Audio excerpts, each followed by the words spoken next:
नमस्कार मित्रांनो, मी सुनील गव्हाणे आणि बाबा इट यूट्यूब चॅनलवर आपल्या सर्वांचं स्वागत आहे। तर मित्रांनो, शेतकऱ्यांच्या माध्यमातून महाडीबीटी पोर्टलवर अर्ज भरण्यासाठी विचारणा केली जात होती आणि या महाडीबीटी पोर्टलवर अर्ज करतेवेळेस शेतकऱ्यांचं असं म्हणणं होतं की अगोदर आम्ही अर्ज भरले होते, आता डबल पुन्हा अर्ज करण्याची गरज आहे किंवा अगोदर भरलेले अर्ज त्या अर्जांचं काय होणार याची सर्व शेतकऱ्यांना चिंता लागून राहिलेली होती। तर त्यासाठी मित्रांनो एक महत्त्वाचा अपडेट आहे।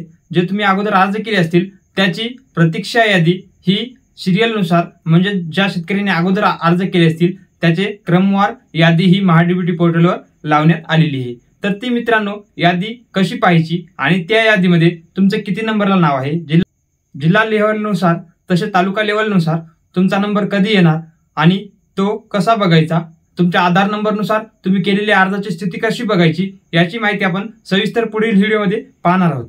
तर मित्रांनो, अशाच नवनवीन माहितीसाठी आणि अपडेटसाठी आपल्या बाबा इटी चॅनलला सबस्क्राईब करा। पुन्हा भेटूया नवीन माहितीसह नवीन व्हिडिओमध्ये, तोपर्यंत धन्यवाद।